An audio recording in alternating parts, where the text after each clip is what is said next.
Bonjour à tous, ici Gat, j'espère que vous allez bien. Nous voici de retour pour un nouveau format sur la chaîne qui me tient à cœur depuis quelques années déjà et que j'ai enfin décidé de mettre à jour. Aujourd'hui, nous allons parler du trailer de la série live action One Piece de Netflix.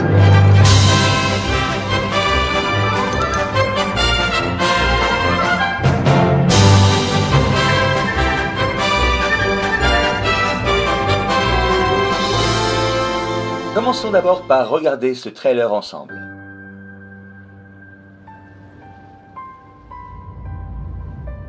Depuis que je suis enfant, j'entends l'appel de la mer. Du coup, je me prépare à réaliser mon rêve. Le roi des pirates, ce sera moi! Pour ça, il me faut un équipage loyal. Et toi et moi, je suis sûr qu'on formerait une super équipe. On s'élance sur la route de Grand Line. Une zone dangereuse de l'océan, où les îles sont plus grandes et les pirates plus puissants. Fais un peu attention. Je suis pas sous tes ordres. Il y a un peu de tension dans mon équipage, j'ai l'impression. On n'est pas un équipage. Notre équipage est encore tout frais.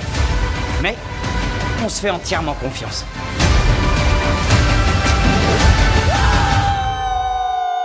Gomme, gomme! Piston! Tous les grands guerriers gueulent le nom de leur attaque finale. Non, c'est faux.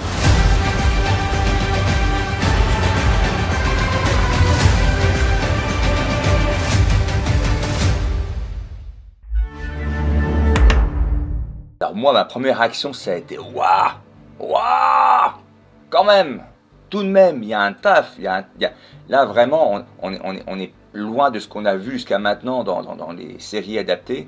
Là vraiment, il y a un vrai travail, un vrai souci à coller à l'œuvre origine. Il y a des personnages qui sont incroyables. Baggy le clown, ça a été mon plus gros choc dans ce trailer. Quand je l'ai vu, je fais ouais, carrément, pourquoi pas. Alors ce trailer démarre sur une plage de l'île de Down, certainement non loin du village de Fuchsia, que l'on reconnaît grâce au moulin. On aperçoit le bateau de Shanks, le roux. Je suppose que c'est le bateau de Shanks, le roux, qui est à gauche. Première bonne surprise, c'est le grain qui est apporté, en fait, la colorimétrie qui est apportée à l'image, qui rappelle les tons chauds et un peu vieillots de Pirates des Caraïbes et de l'univers des pirates en général. Ah, notre petit Von Merry, notre petit bateau biquette, même s'il était très critiqué sur les réseaux sociaux, oui, je le préfère en animé, oui, il n'est pas comme ça. Il est très bien tel qu'il est, moi je le trouve magnifique, je le trouve très réussi. Je me demande juste s'il est en construction ou en réparation sur ces images. Regarde que Luffy lance au Merry, on a l'impression qu'ils sont déjà attachés, donc c'est certainement des images qui sont plus loin dans la série. Donc je pense que le Merry serait plutôt en réparation ici, ce qui serait fort possible. Une séquence qui en a fait hurler plus d'un, mais qu'est-ce que c'est que cette chemise? Pourquoi Luffy porte cette chemise? Sur le coup, j'ai été un petit peu interpellé aussi, j'ai pas été indigné, mais je me suis tout de même posé la question. Encore une fois, ici Luffy avec une tenue avec laquelle on n'a pas l'habitude de le voir. Pourquoi il habille en Super Mario? Qu'est-ce que c'est que ce délire? Et derrière, on aperçoit le bateau de Jeff au pied rouge, le Baratie, le bateau-restaurant à bord duquel on découvre pour la première fois Sanji. Je trouve le Baratie magnifique, hyper réussi. Je rappelle que la plupart des bateaux ont été réellement construits. Au début, les néons sur le Baratie m'ont choqué. Je me suis dit, qu'est-ce que c'est que ce délire? Mais finalement, en cherchant bien, on a déjà vu des néons dans One Piece, des boules disco, un tas de délires. De toute façon, c'est assez intemporel, donc tout est possible. Et la apparition de Shelltown avec la base maritime de Morgan, mais franchement, au premier coup d'œil, on reconnaît quoi. Bon, l'île, elle semble beaucoup plus grande que l'île d'origine, puisqu'on aperçoit des montagnes derrière. Mais globalement, ça fonctionne super. Alors si on veut chipoter, on va zoomer un petit peu sur les bâtiments du bas et sur la plage. Effectivement, il y a un petit côté un peu trop moderne, touristique, qui peut sembler décalé par rapport à l'univers de One Piece. Mais c'est du chipotage. Franchement, moi je suis hyper hypé, c'est super beau. Alors cette scène avec Zoro qui est attaché sur sa croix, mais ce passage iconique où Luffy adresse la parole pour la première fois à Zoro, mais c'est incroyable, ça colle tellement à la scène d'origine.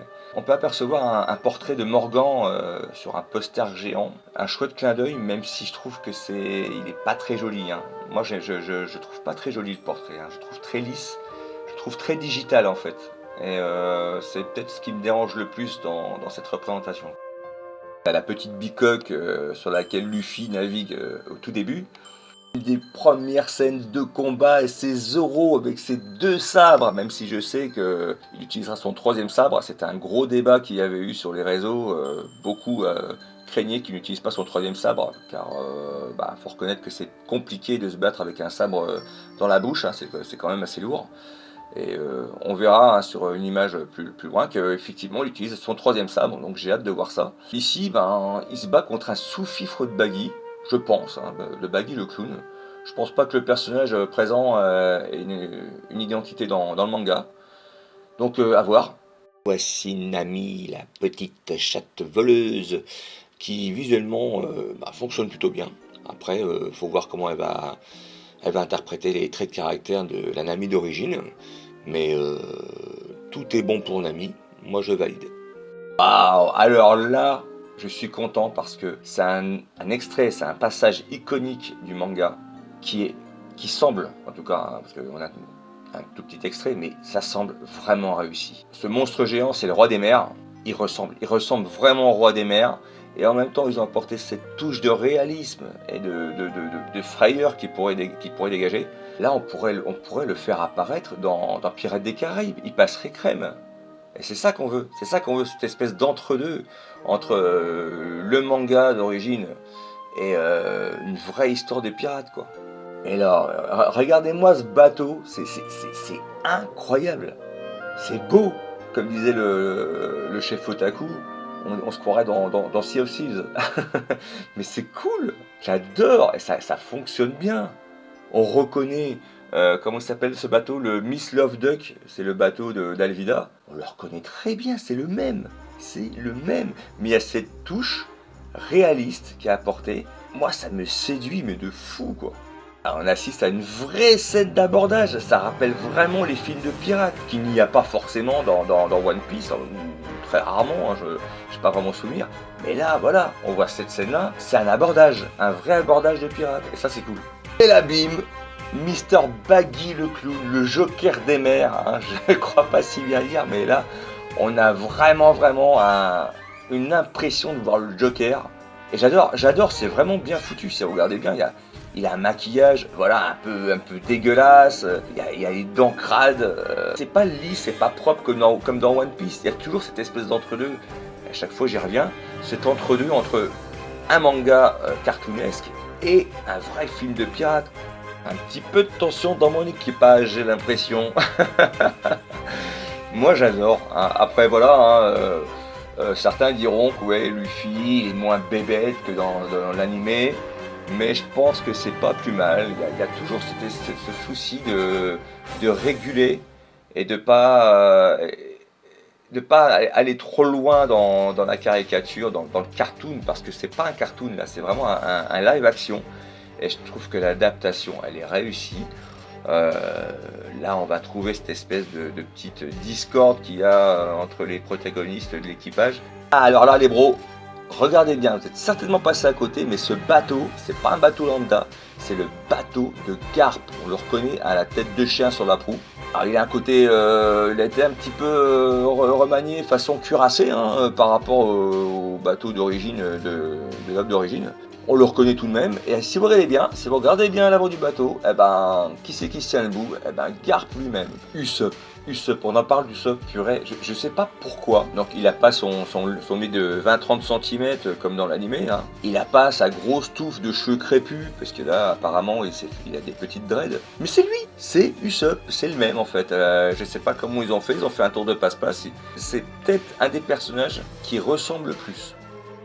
Premières images de Arlong Park, et on voit Luffy couler comme une pierre, hein. Et Sanji qui se dessape pour aller sauver son capitaine, comme dans l'histoire d'origine. Franchement, moi je suis fan de ce genre de passage, ce genre d'extrait, ça m'émoustille parce que je reconnais One Piece. Ah, alors là, les scènes de combat, j'ai un peu peur que ce soit la plus grosse hantise de la série. Est-ce qu'elles vont fonctionner, hein? Est-ce qu'elles vont toutes fonctionner? Parce qu'il y en a qui vont fonctionner forcément. Mais autant Zoro ça marche bien, Usopp ça marche nickel, Sanji ça a l'air de bien fonctionner aussi. Nami, je sais pas, je pense pas me rappeler qu'elle se battait au début. C'est plus avec Luffy que j'ai plus des craintes, hein. Voilà, j'ai plutôt avec Luffy. Le bras qui s'étire en arrière, qui revient à 90 degrés pour faire un hypercut, je suis moyennement sceptique. Bon, après pourquoi pas, hein. Luffy en tailleur sur la proue du bateau, les membres de l'équipage qui mettent leurs pieds sur le tonneau, qui font serment, mais ouais, yes, tout ça c'est du yes, c'est du One Piece, c'est super, là c'est nickel. Alors le Gom-Gom, hein, comme je disais tout à l'heure, hein, la catégorie combat, c'est ce qui me fait le plus peur, je pense. Qu'est-ce que vous en pensez du Gom-Gom? Moi, voilà, bon, l'effort est fait. J'ai du mal à l'adopter, hein, j'ai envie de dire, entre guillemets. Hein. Il est bien fait, hein, on voit bien qu'il y a de la bonne volonté. J'ai l'impression que ça fonctionne moyennement, je sais pas, il y a un truc. C'est peut-être parce que c'est un live action, donc dans la réalité, ça fait peut-être un peu bizarre, c'est peut-être le temps de s'y faire. Dans cette scène, on voit Alvida, dans l'œuvre d'origine, elle est quand même assez massive et assez moche. Et là, écoutez, l'actrice, hein, on ne peut pas dire qu'elle soit moche, hein, plutôt mignonnette. Elle n'est pas aussi massive que la vraie. De toute façon, c'est compliqué, hein, pour tous les personnages massifs de les coller vraiment aux personnages d'origine, hein, vu que c'est globalement des acteurs humains qui vont jouer tous les rôles à première vue. Ça va être compliqué de coller vraiment aux personnages d'origine. On aperçoit Kobe aussi derrière, qui par contre, lui, a l'air vraiment réussi, quoi. Tous les grands guerriers gueulent le nom de leur attaque finale. Non, c'est faux. Ouais, de toute façon c'est obligé, hein, c'est obligé qu'on ait ce genre de vanne dans un live action, surtout sur Netflix. Ça fait partie de la catégorie easter egg, hein, on va dire. C'est de l'easter egg au manga, au shonen en général. Et ouais, effectivement, c'est vrai que tous les héros hurlent leurs attaques avant de les lancer, quoi. Donc c'est marrant, moi je trouve ça marrant comme petit clin d'œil, quoi. Puis Zoro qui a l'air de pas vraiment rigoler. Je ne sais pas si Zoro va être aussi drôle que dans l'animé, hein. Il a l'air d'être assez froid, assez sérieux, quoi. On verra bien.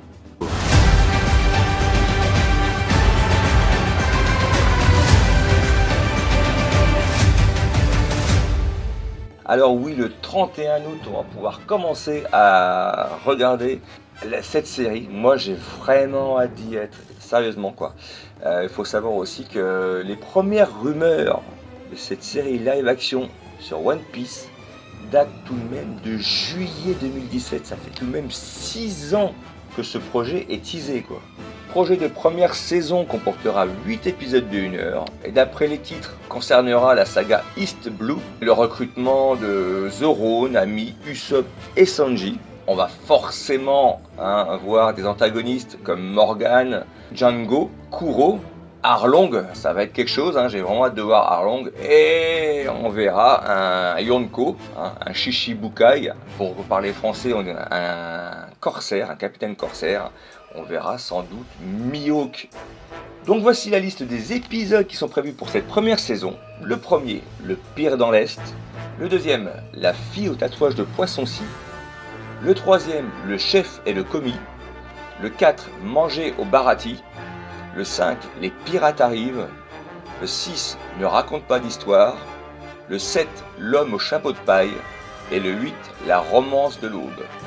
Tout porte à croire qu'à la fin de cette saison, l'équipage sera soudé, sera formé. Il sera considéré comme un vrai équipage pirate, potentiellement dangereux et menaçant. Et que Luffy aura sa première prime et sera vraiment reconnu comme une menace pour la marine. On va parler un petit peu en détail des Mugiwara, de l'équipage au chapeau de paille. On va commencer par Monkey D. Luffy, interprété par Inaki Godoy, je crois que ça se prononce comme ça. Et personnellement, moi j'adore l'acteur qui a été choisi. Il a l'œil pétillant, il a cette joie de vivre qu'il porte en lui, ce petit sourire malin. Moi je trouve qu'il interprète vraiment bien Luffy. Il y a eu pas mal de petites critiques à son sujet, mais moi honnêtement je suis très hypé par le personnage. Concernant les tenues vestimentaires, ça c'est quelque chose qui est revenu souvent. J'ai mon petit avis à dire là-dessus en fait.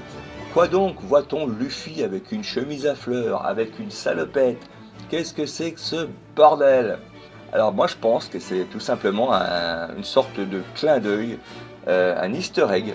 Ce sont des easter eggs qui font référence à des tenues que Oda a dessinées lors d'artwork dans ses mangas. Certains sont sur les couvertures des œuvres, certains sont à l'intérieur, sur des illustrations individuelles, mais toutes les tenues que Luffy porte dans ce trailer, elles existent. Ce sont toutes des clins d'œil.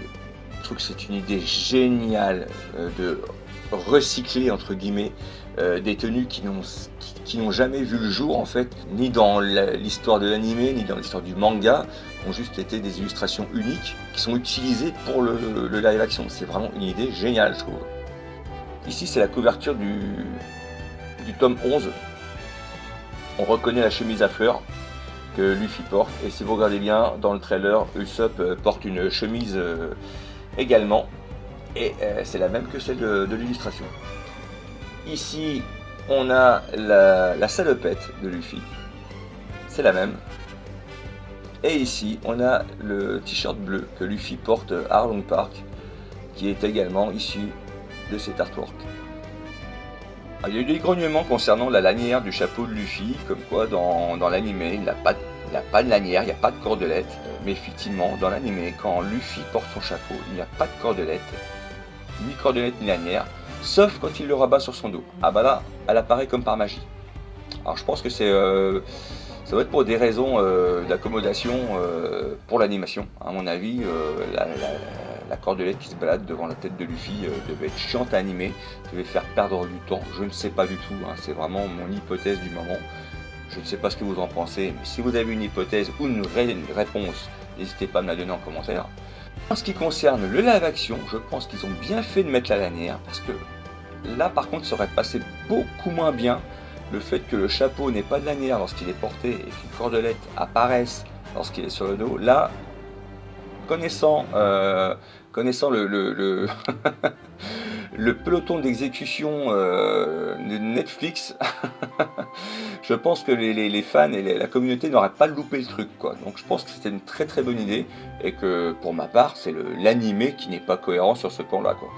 À Zoro, Roronoa Zoro, interprété par Makenyu, qui semble l'interpréter de manière assez froide, assez sérieuse.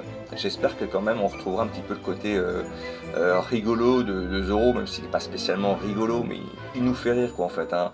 Quand il s'embrouille avec Sanji, quand il se perd. J'espère qu'on va retrouver ces petits détails qui sont caractéristiques de Zoro. Sinon pour l'apparence c'est parfait, hein. Le combat au sabre, le mec a l'air de maîtriser. Moi je dis oui, franchement je dis oui pour Zoro, quoi. Nami, interprété par Emily Rude, on m'a convaincu, hein. Niveau chara-design, c'est pas très compliqué de faire Nami. Là-dessus, j'ai pas grand-chose à rajouter. Restera à voir sa prestation à jouer le personnage, quoi. Donc ça, on verra ça le 31 août. Sanji, le Philippe Etchebest de l'équipage, interprété par Taz Skylar. Au premier abord, lorsqu'on voit dans les images du trailer, on a l'impression qu'il fait vieux. Mais c'est pas le cas, hein, je vous rassure. Les premières images ont un peu heurté tout le monde. Ah, c'est Eminem. Donc du coup, on le voyait plus dans le rôle de Eneru, puisque Eneru fait beaucoup penser à Eminem. D'ailleurs, à l'époque, les fanarts voyaient beaucoup Eminem dans le rôle d'Eneru. Et là, on a un acteur qui fait penser à Eminem, qui joue le rôle de Sanji. Donc, mais voilà, comme vous avez pu voir, avec les cheveux longs, avec le costume, et puis franchement, il a bien bossé ses chorégraphies de combat. Je pense qu'il va faire un Sanji très honorable, quoi. Et voici le Captain Usopp. Usopp interprété par Jacob Romero Gibson. Moi, c'est un de mes coups de cœur. Usopp, c'est, comme j'ai dit, il n'y a pas la touffe de cheveux, il n'y a pas le pif de 20 cm, mais c'est Usopp. Voilà, c'est le gars, c'est Usopp. Baggy le clown, qui a été un choc positif énorme pour moi, il est interprété par Jeff Ward et j'espère que son interprétation du rôle va être à la hauteur du visuel. On a eu aussi un petit aperçu de Alvida, interprété par Ilia Zorelis-Polino, qui, comme vous pouvez voir, n'est pas aussi affreuse que la Alvida d'origine, Dieu merci pour elle. Et reste à savoir l'interprétation, hein, parce que, comme je vous ai dit, il va falloir qu'elle compense ce manque de côté massif qu'a Alvida dans l'œuvre d'origine. Donc à voir. Kobe, qu'on a aperçu derrière Luffy au moment où justement on voit Luffy frapper Alvida, interprété par Morgan Davis. On n'en sait pas plus, on l'a juste aperçu. Pour ma part, il m'a laissé une bonne impression. On aura certainement El Mepo, qui est le fils de Morgan, interprété par Aidan Scott. Donc pas plus d'informations que ça sur lui, à part sa tête et son nom. Garp, le fameux Garp que je vous ai montré à l'avant du bateau, sera interprété par Vincent Regan, ou Regan. Vu sa tête, je pense qu'il va faire un bon Garp à mon avis. Hein. Il y a des chances qu'il fasse un bon Garp. Et enfin, on va terminer sur le rôle de Arlong, qui est tout de même un rôle très attendu, hein, le chef des hommes poissons, au nez en dents de scie. Arlong va être interprété par McKinley Belcher. Alors forcément, quand on le voit comme ça, on se dit, bon bah ouais, on peut pas se faire trop d'idées. Reste à voir, avec tout le maquillage, tout le tatouage autour, son interprétation, reste à voir ce que ça va donner, ce que Arlong va donner. J'ai vraiment hâte. D'ailleurs, à propos de Arlong, tout comme les autres hommes poissons, moi j'avais un petit peu de crainte, j'avais un petit peu peur qu'on abuse des images de synthèse et que ça fasse un peu trop fake. Mais finalement, je me suis rappelé de Davy Jones dans Pirates des Caraïbes, et franchement, Pirates des Caraïbes nous a démontré qu'on pouvait faire d'excellents hommes poissons dans le monde du cinéma. Donc, je croise les doigts et j'espère que cette espérance sera à la hauteur. Alors concernant l'image de synthèse, hein, pour y revenir rapidement, je pense que les gros monstres massifs, comme le dragon des mers qu'on a vu, hein, qui était entièrement fait en image de synthèse, mais là on n'a pas vraiment le choix. On aura certainement tout le Kraken, je ne sais pas si on ira jusque là, parce que le Kraken apparaît dans One Piece, mais je ne sais pas si la série ira jusque là. Je ne sais plus comment elle s'appelle, la vache, le poisson vache de Arlong Park, Moumou. J'ai hâte de voir à quoi elle va ressembler. Je pense que la direction artistique a dû sans doute remanier la narration afin qu'elle soit en même temps accessible à ce nouveau public, qui ne connaît pas le manga. Et en même temps qu'elle ravisse les vrais fans, ceux qui connaissent l'histoire, garder l'essence propre de One Piece, du manga d'origine. Car les fans de One Piece, ça va quand même être une énorme audience pour cette série, quoi. Le challenge, il est là, hein, mettre un pied à la fois dans un manga loufoque et cartoonesque où tout est possible, et en même temps apporter le réalisme nécessaire pour retranscrire à l'écran une vraie histoire de pirates comme on les aime, quoi. Et c'est la fin de cette vidéo, j'espère qu'elle vous aura plu, j'espère que le contenu aura été assez pertinent. Je vous demande de faire preuve de tolérance car c'est la première fois que je m'attaque à ce genre de format. J'espère sincèrement continuer et améliorer davantage. N'hésitez pas à me donner votre avis concernant ce trailer, est-ce que ça vous hype? Avez-vous des attentes particulières? N'hésitez pas, dites-moi tout, l'espace commentaire est ici, je vous lirai avec grand plaisir.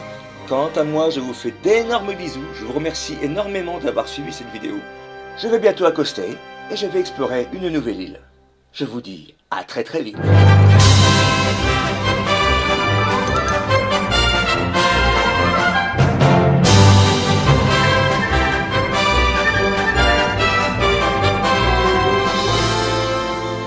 Minamino Shimao Atake perna puru puru Atama poka poka Aobaka